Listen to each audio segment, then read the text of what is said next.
For today's video ay i-review natin tong BYD car. Alam nyo ba mga loves, ang BYD car ay kilalang electric car. Kaya naman sobrang excited ko dahil first time ko ding makaka-drive at makaka-experience ng isang electric car.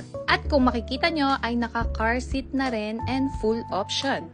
And itong i-review natin na BYD Kin Plus ay not fully electric.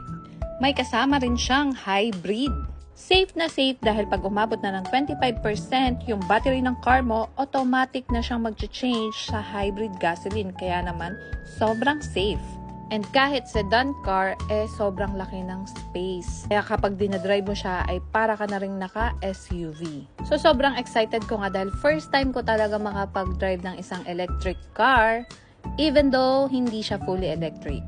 Pero guys, iba talaga yung feeling dahil wala ka talagang maririnig na kahit anong